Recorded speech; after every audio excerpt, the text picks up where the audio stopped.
Haleluya, puji Tuhan saudaraku terkasih di dalam Kristus Yesus.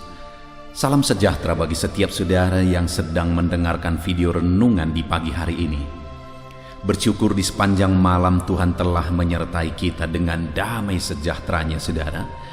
Pagi hari ini kita akan mengawali hari kita dengan renungan firman Tuhan dan berdoa bersama. Di mana di dalam video ini saudara akan diberkati melalui renungan firman Tuhan, dan saudara juga akan didoakan sebelum saudara melaksanakan segala aktivitas saudara di sepanjang hari ini. Kalau saudara rindu setiap hari diberkati melalui renungan firman, dan saudara juga rindu didoakan setiap hari, silakan lihat tanda subscribe di bawah video ini saudara. Kalau tanda subscribe masih berwarna merah, silakan ditekan, dan tekan juga tanda loncengnya. Dan kemudian share video ini kepada lebih banyak anak Tuhan saudara, supaya lebih banyak anak Tuhan diberkati melalui firman Tuhan setiap hari. Dan kalau saudara diberkati melalui renungan firman Tuhan ini saudara, dan saudara rindu memberkati, kalau saudara butuh informasi lebih lanjut, silakan lihat di kolom deskripsi di bawah video ini saudara. Puji Tuhan saudara, sebelum saudara akan didoakan, terlebih dahulu kita akan merenungkan firman Tuhan dari teks firman Tuhan berikut ini. Adapun teks firman Tuhan yang saya rindu kita renungkan bersama di dalam renungan pagi hari ini saudara, sebelum kita akan melanjutkan segala aktivitas kita di sepanjang hari ini, adalah dari kitab Yohanes. Kita masih ada dalam seri renungan kitab Yohanes, dalam Yohanes pasal yang ke-10, mulai ayat yang ke-10 sampai ayat yang ke-21. Dari teks firman Tuhan ini saudara, saya rindu kita akan belajar apa kelimpahan yang kita miliki di dalam Tuhan. Kalau berbicara tentang kelimpahan, semua orang pasti merindukan kelimpahan. Tapi pertanyaannya, apakah sebenarnya kelimpahan yang sejati itu, yang sebagai anak-anak Tuhan seharusnya kita miliki? Itu yang saya rindu kita belajar bersama di pagi hari ini saudara. Saya akan membacakan teks firman Tuhan ini dan akan menjelaskannya secara ekspositori. Mari siapkan hati dan pikiran saudara. Pastikan pagi hari ini saudara benar-benar diberkati oleh firman Tuhan. Yohanes pasal yang ke-10 mulai ayat 10 sampai ayat 21. Demikian firman Tuhan.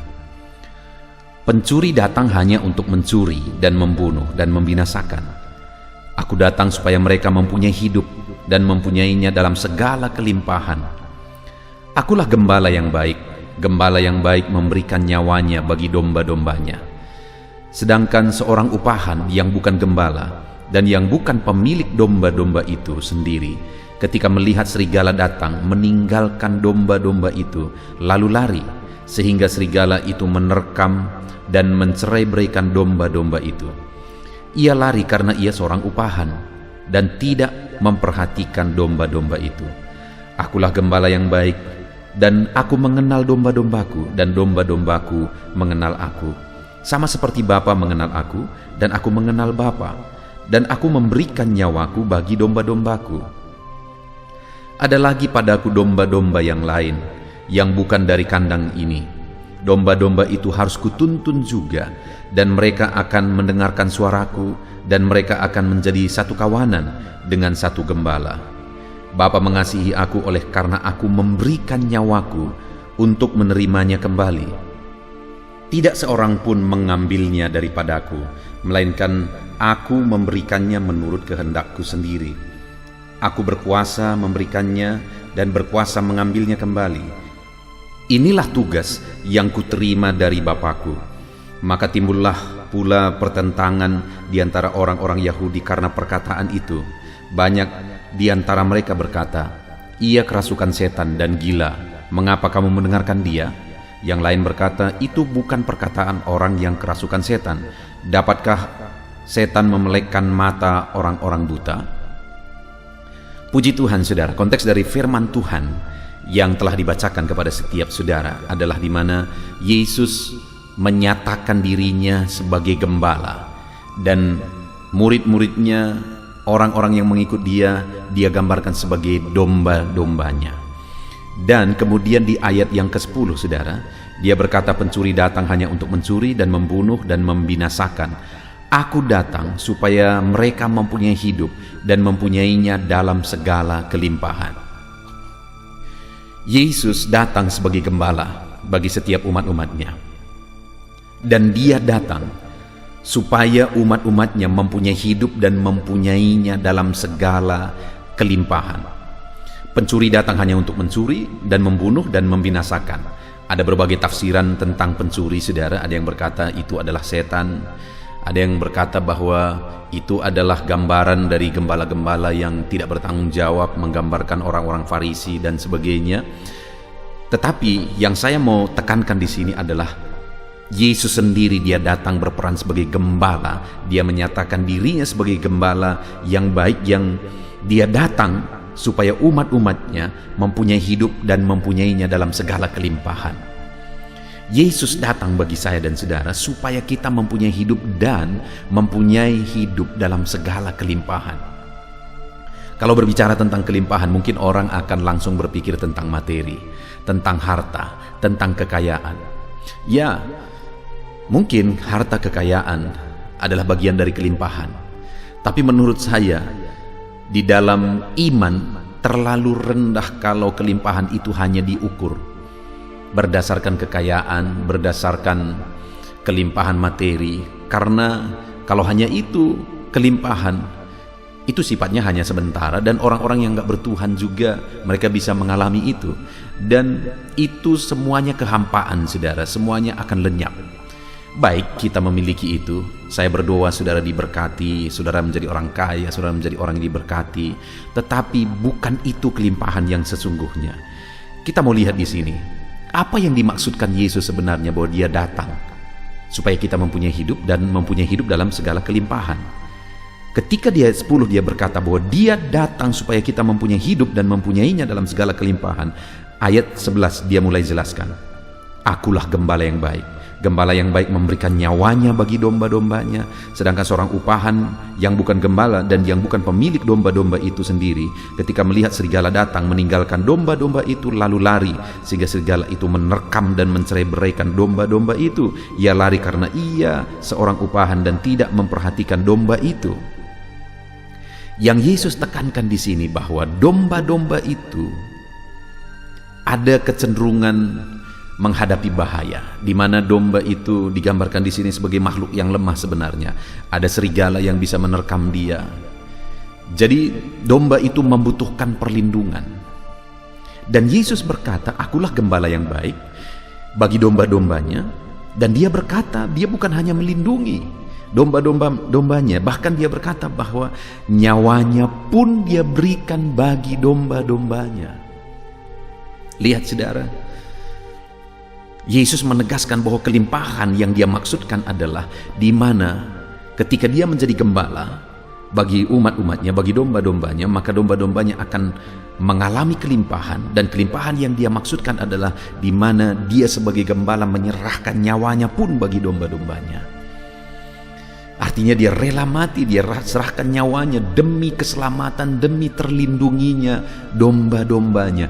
Itulah kelimpahan yang sesungguhnya yang dimaksudkan Yesus, bahwa dia datang supaya kita memiliki hidup dan mempunyai dalam segala kelimpahan. Di mana kita punya gembala yang datang bagi kita, yang rela menyerahkan nyawanya untuk melindungi kita. Itulah kelimpahan, saudara. Kelimpahan yang kita miliki lebih daripada kelimpahan materi. Kelimpahan yang kita miliki adalah di mana kita punya gembala yang rela menyerahkan nyawa bagi kita, punya gembala yang rela mati bagi kita, yaitu Yesus Kristus.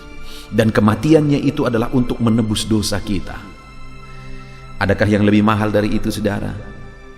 Adakah orang yang terkaya di dunia ini bisa membayar sesuatu supaya dosanya dihapuskan? Takkan ada apapun, harta apapun, kelimpahan, kekayaan apapun yang bisa menghapuskan dosa, saudara. Tidak ada. Hanya kelimpahan yang kita miliki di dalam Yesus, di mana dia menjadi gembala dalam hidup kita dan dia rela mati untuk menghapuskan dosa kita, sehingga dosa yang seharusnya kita bayar dengan penghukuman kekal di neraka, Dia hapuskan di kayu salib. Itulah kelimpahan bagi kita, di mana gembala kita rela mati di kayu salib untuk menebus kita dan menghapuskan dosa-dosa kita. Jadi Yesus datang supaya kita mempunyai kelimpahan. Apa kelimpahan kita, saudara? Ketika Yesus menjadi gembala dan Dia melindungi kita, Dia rela mati bahkan bagi kita, itulah kelimpahan. Itu sebabnya jadikanlah Yesus jadi gembala dalam hidup saudara. Itu sebabnya jalanilah hari-hari saudara dengan menjadikan Dia sebagai gembala yang melindungi, yang berkorban bagi saudara. Hari ini dalam saudara melaksanakan segala aktivitas saudara, jalani hari-hari saudara dengan menjadikan Yesus sebagai gembala, pelindung, penuntun dalam kehidupan saudara. Karena mati pun Dia rela supaya saudara terlindungi, supaya saudara diselamatkan. Itulah gembala kita yang baik. Lalu kemudian kelimpahan yang kita miliki ketika Dia datang bagi kita, saudara, ayat yang ke-14.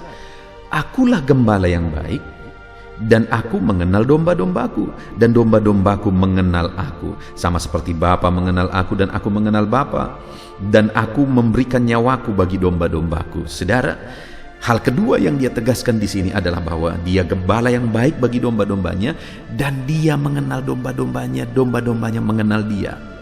Artinya apa, saudara? Ada satu relasi, ada satu pengenalan antara gembala dan domba.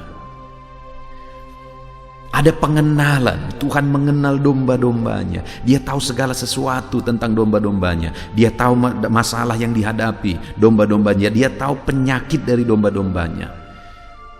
Dia tahu apa yang kurang dari domba-dombanya, saudara. Apa yang menjadi kebutuhan domba-dombanya. Dia tahu segala sesuatu. Dan hari ini pun saya mau menegaskan kepada saudara, Tuhan tahu segala sesuatu dalam hidup saudara. Dia tahu segala kebutuhan saudara. Dia tahu segala kekurangan saudara. Dia tahu segala sesuatunya di dalam kehidupan saudara.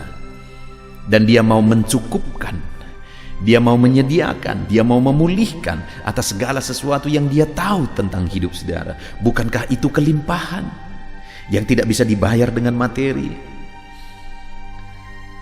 Itulah kelimpahan kita di dalam Kristus, saudara, di mana kita memiliki Dia sebagai gembala yang mengenal dan mengetahui segala sesuatu di dalam kehidupan kita, dan kita pun mengenal Dia sebagai gembala kita. Dan saudara, kalau kita lihat ke dalam surat Paulus berkata segala sesuatu yang dulu kebanggaan, keuntungan bagi dia, itu sekarang dia anggap sampah oleh karena pengenalan akan Yesus. Jadi bagi Paulus yang paling utama itu adalah pengenalan akan Yesus. Itu lebih berharga dari apapun. Lebih berharga dari apapun. Itu sebabnya Paulus menganggap semuanya menjadi sampah. Dan sebagai umat yang memiliki Yesus sebagai gembala dalam hidup kita, kita mengenal Dia sebagai gembala.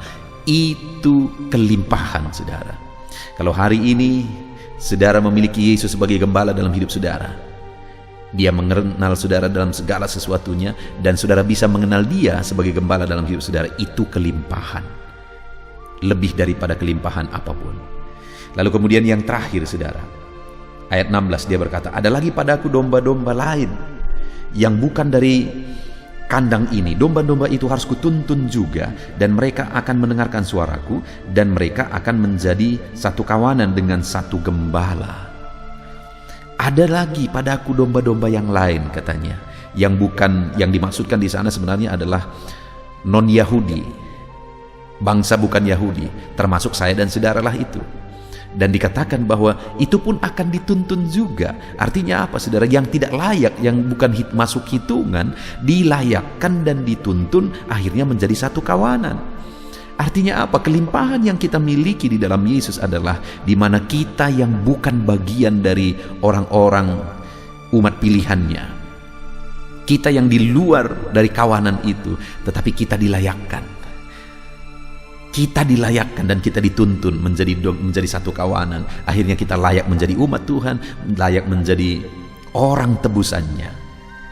Itu kelimpahan, saudara. Saudara diselamatkan itu semata-mata karena anugerah Tuhan. Saya diselamatkan bukan karena kebaikan saya, bukan karena kelebihan saya, semata-mata karena Tuhan yang menuntun saya, akhirnya memasukkan saya ke dalam satu kawanan, umat gembalaannya. Saudara juga demikian, kita semua bisa diselamatkan saudara, dan menerima kehidupan kekal sampai selamanya semata-mata karena anugerahnya dalam hidup kita. Sekali lagi, semata-mata karena anugerahnya dalam hidup kita. Bukankah itu kelimpahan yang sesungguhnya? Puji Tuhan saudara, hari ini renungan firman Tuhan bagi saya dan saudara luar biasa, di mana Yesus datang supaya kita hidup berkelimpahan. Tapi kelimpahan yang kita miliki itu lebih daripada kelimpahan hanya materi, kekayaan dan sebagainya. Itu hanya bonus saudara. Tetapi kelimpahan yang kita miliki di dalam Yesus adalah di mana kita memiliki Dia sebagai gembala yang rela menyerahkan nyawanya bagi kita. Itulah kelimpahan sesungguhnya. Dia serahkan nyawanya supaya kita selamat, supaya kita terlindungi. Tidak ada orang yang bisa membayar apapun yang dia punya di dunia ini supaya dia selamat dan bisa masuk surga saudara. Tapi kita mengalaminya karena kita punya Dia sebagai gembala. Itulah kelimpahan. Dan yang kedua, kita mengenal Dia sebagai gembala. Paulus berkata, semuanya jadi sampah bagi aku dibanding dengan pengenalan Yesus. Dan terlebih lagi Dia mengenal kita, Dia tahu segala sesuatu dalam hidup kita. Dan kalau Dia tahu segala sesuatu, maka Dia akan memelihara, mencukupkan, memberkati kita. Bukankah itu kelimpahan? Dan kemudian Dia juga akan membawa kawanan yang bukan termasuk dari kawanan itu, tetapi akan dituntun ke dalam, termasuk kitalah itu saudara, orang-orang non-Yahudi. Tapi kita dilayakkan, kita diselamatkan, kita dituntun. Bukankah itu kelimpahan yang tidak layak dilayakkan? Tidak ada orang yang bisa layak selamat oleh karena kekayaan, jabatan dan sebagainya. Tapi saya dan saudara yang tanpa punya apa-apa, tetapi oleh karena kasih karunia-Nya kita diselamatkan. Kita adalah orang-orang berkelimpahan. Saudara adalah orang berkelimpahan. Itu sebabnya miliki Yesus sebagai gembala dalam hidup saudara. Itulah kelimpahan yang sesungguhnya. Puji Tuhan saudara, hari ini saudara akan melaksanakan segala kegiatan saudara. Jalani hari ini dengan menjadikan Yesus sebagai gembala dalam hidup saudara. Maka sebenarnya saudara adalah orang-orang berkelimpahan. Puji Tuhan saudara, kita akan berdoa bersama. Namun sebelumnya sekali lagi, jadikan firman Tuhan ini menjadi perenungan bagi saudara sepanjang hari ini. Jadikan Yesus sebagai gembala di dalam hidup saudara. Puji Tuhan. Puji Tuhan saudara, setelah kita merenungkan firman Tuhan bersama, tiba waktunya kembali kita akan berdoa bersama. Saya akan berdoa bagi setiap saudara. Mari datang kepada Tuhan, serahkan segala pergumulan saudara, segala kerinduan saudara kepada Tuhan. Saya percaya saat ini ketika kita datang kepada Dia dengan penuh kerinduan saudara, Tuhan akan campur tangan, Tuhan memberkati kita, Tuhan bekerja di dalam kehidupan kita, dan kita akan menyaksikan campur tangan dan mujizat Tuhan di dalam hidup kita. Itu sebabnya saat ini saudara, mari siapkan hati dan pikiran saudara. Mari datang kepada Dia dengan penuh kerinduan. Dia Allah yang peduli dan pasti menjawab setiap kita. Mari kita berdoa bersama. Bapa di sorga, saat ini Tuhan, kembali kami datang kepadamu, menyerahkan segala pergumulan kami, menyerahkan segala doa dan permohonan kami. Engkau Allah kami, tempat kami berseru. Engkau Allah kami, tempat kami berserah. Segala sesuatu dalam kehidupan kami ada dalam tangan-Mu. Itu sebabnya Tuhan, kepadamu kami berdoa, berseru dan berserah. Bapa yang baik, Engkau mengenal setiap kehidupan kami. Saat ini Bapa, Engkau perhatikan dan Engkau melihat setiap anak-anak-Mu, siapapun dan dimanapun mereka berada saat ini. Mereka datang kepadamu ya Tuhan. Mereka rindu lawatan-Mu, mereka rindu jamahan-Mu di dalam kehidupan mereka. Biarlah saat ini Bapa, Engkau yang campur tangan dalam kehidupan mereka sesuai dengan situasi dan kondisi kehidupan mereka masing-masing. Saat ini mereka datang kepadamu, tuntun mereka ya Tuhan, untuk dekat dengan Engkau. Karena dekat dengan Engkau, mereka akan melihat pertolongan-Mu. Tuntun mereka untuk selalu intim dengan Engkau, karena Engkau Allah yang peduli kepada mereka yang dekat kepadamu ya Tuhan, kepada mereka yang rindu akan Engkau. Bapa yang baik, tuntun anak-anak-Mu selalu berjalan dalam kehendak-Mu ya Bapa. Terima kasih Bapa di sorga. Saat ini hamba berdoa bagi setiap anak-anak-Mu, bagi segala pekerjaan mereka, aktivitas mereka, tanggung jawab mereka. Tuhan yang bekerja, Tuhan yang campur tangan. Engkau yang menjadikan anak-anak-Mu berhasil ya Tuhan. Hamba berdoa bagi anak-anak-Mu yang sedang mengerjakan bisnis dan usaha mereka. Bapa yang baik, biarlah Tuhan yang campur tangan. Tuhan menjadikan anak-anak-Mu berhasil. Apapun yang menjadi usaha bisnis pekerjaan mereka yang tidak bertentangan dengan firman Tuhan, Engkau Allah yang bekerja, Engkau Allah yang berkarya, menjadikan anak-anak-Mu berhasil dalam nama Tuhan Yesus Kristus. Sekalipun situasi ini sulit, sekalipun kondisi ini sulit, tetapi kami yakin dan percaya Tuhan Allah kami sanggup campur tangan. Tuhan Allah kami sanggup menyatakan mujizat-Mu bagi setiap anak-anak-Mu ya Bapa. Bapa yang baik, saat ini biarlah Engkau yang memberi jalan keluar dalam segala kesulitan di tengah usaha pekerjaan mereka, supaya usaha pekerjaan mereka bisa berhasil, bisnis mereka bisa berhasil berkembang, jadi kemuliaan bagi nama Tuhan, di dalam nama Tuhan Yesus Kristus. Haleluya, haleluya. Hamba juga berdoa ya Tuhan bagi anak-anak-Mu yang berprofesi sebagai karyawan, pekerja di satu bidang pekerjaan, apapun itu, Tuhan yang campur tangan. Biarlah anak-anak-Mu bisa berhasil di sana ya Tuhan. Karir mereka bisa meningkat di sana. Itu sebabnya sertai anak-anak-Mu Tuhan. Jadikan mereka berhasil dalam bidang pekerjaan mereka masing-masing, di dalam nama Tuhan Yesus Kristus. Bapa yang baik, Engkau yang menyertai dan memberkati kehidupan anak-anak-Mu dalam tanggung jawab pekerjaan dan profesi mereka, dalam nama Yesus. Kami juga berdoa ya Tuhan, mungkin ada anak-anak-Mu yang sedang mendengarkan video ini yang mereka adalah pegawai negeri sipil. Tuhan juga yang campur tangan memberkati kehidupan mereka di dalam nama Tuhan Yesus Kristus. Dalam nama Yesus, ajar mereka mengabdi bagi bangsa dan negara ini, dan Tuhan juga mencukupkan segala kebutuhan kehidupan mereka. Bapa yang baik, saat ini Tuhan, hamba juga berdoa bagi para petani dimanapun mereka berada. Dalam nama Tuhan Yesus, Engkau melihat, Engkau memperhatikan anak-anak-Mu, para petani ya Tuhan.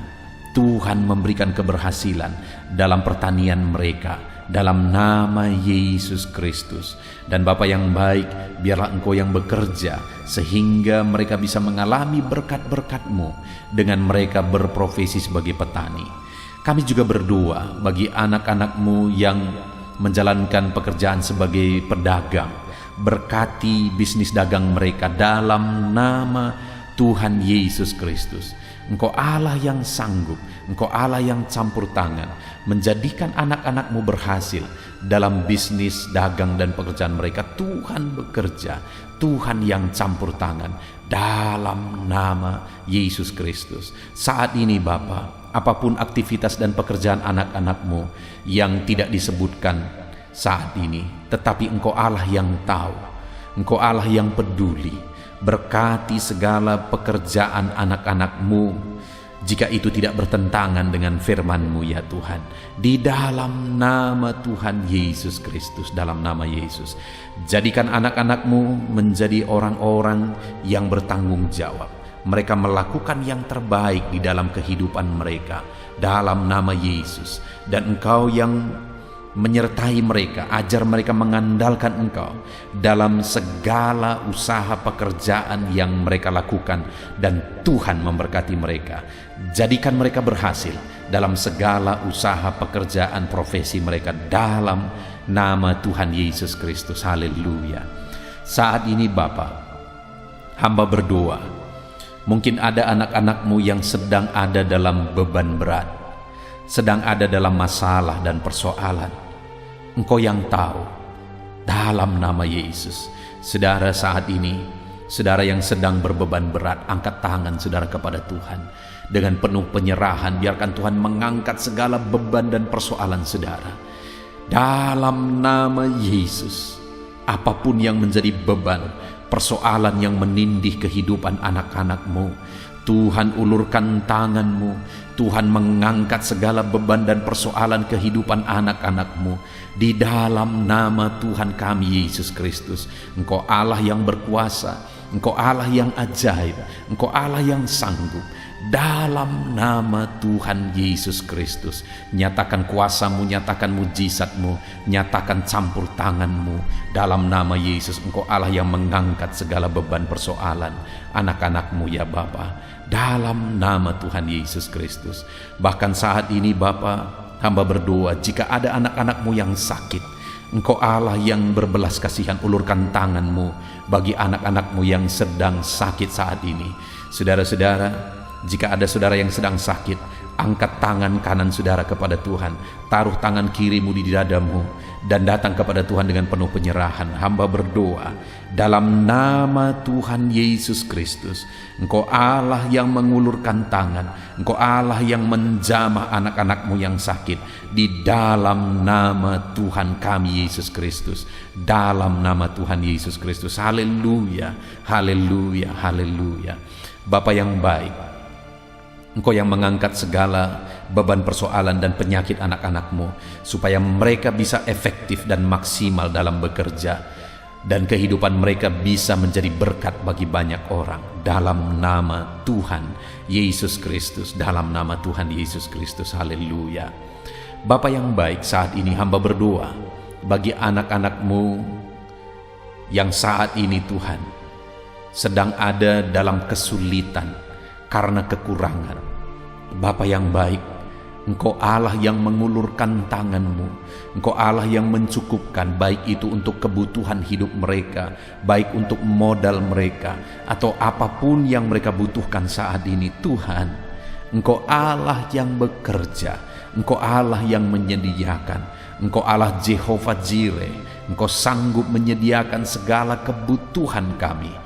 Di dalam nama Tuhan Yesus Kristus, Engkau menyediakan segala kebutuhan anak-anak-Mu ya Bapa. Dalam nama Tuhan Yesus Kristus. Haleluya.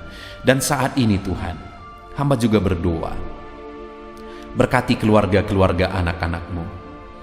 Jadikan keluarga-keluarga anak-Mu menjadi keluarga yang harmonis, keluarga yang diberkati, keluarga yang takut akan Tuhan. Di dalam nama Tuhan Yesus Kristus, berkati keluarga anak-anak-Mu ya Bapa. Jadikan keluarga anak-anak-Mu menjadi keluarga yang bersuasana sorga, di mana anak-anak-Mu tenang, damai, dan tentram, penuh damai sejahtera di tengah keluarga mereka. Maka dengan demikian ya Tuhan, hidup mereka bisa menjadi maksimal. Berkati ya Tuhan anak-anak-Mu di tengah keluarga mereka. Berkati para suami, berkati istri, berkati anak-anak mereka. Terpujilah nama Tuhan. Dalam nama Tuhan Yesus Kristus, berkati keluarga anak-anak-Mu. Haleluya. Puji Tuhan, haleluya. Ini doa dan seruan kami ya Tuhan. Berkati setiap anak-anak-Mu dalam segala aktivitas mereka di sepanjang hari ini. Apapun yang menjadi pekerjaan mereka hari ini, tuntun mereka, sertai mereka, jadikan mereka berhasil ya Tuhan. Dan Tuhan memberkati kehidupan mereka. Dalam nama Tuhan Yesus Kristus, biarlah damai sejahtera Tuhan atas kehidupan anak-anak-Mu. Biarlah keberhasilan di tengah usaha pekerjaan anak-anak-Mu. Biarlah perlindungan dan penyertaan Tuhan nyata bagi setiap anak-anak-Mu ya Tuhan. Terima kasih Bapa di sorga. Inilah doa dan seruan kami. Kami datang kepadamu dengan penuh iman dan pengharapan. Di dalam nama Tuhan kami Yesus Kristus, kami bersyukur dan berdoa. Haleluya, haleluya, haleluya. Amin. Terpujilah nama Tuhan kita Yesus Kristus, saudara. Saya percaya setelah saudara diberkati melalui renungan firman Tuhan, dan saudara telah didoakan melalui video ini, saudara mendapat kekuatan baru dan semangat baru dalam melaksanakan segala tanggung jawab, segala aktivitas saudara sepanjang hari ini. Lakukan segala sesuatunya dengan cara yang terbaik saudara, dan tetap andalkan Tuhan. Tuhan kiranya menyertai saudara. Tuhan memberkati segala aktivitas saudara di sepanjang sepanjang hari ini. Jangan lupa berlangganan dengan channel ini saudara, dengan cara mensubscribe dan kemudian tekan tanda loncengnya dan share video renungan ini kepada lebih banyak anak Tuhan saudara, supaya lebih banyak orang diberkati melalui firman Tuhan. Kalau saudara merasa diberkati melalui video renungan ini dan saudara rindu memberkati, saudara butuh informasi lebih lanjut, silakan lihat di kolom deskripsi di bawah video ini saudara. Puji Tuhan saudara, Tuhan kiranya memberkati setiap saudara. Haleluya, haleluya.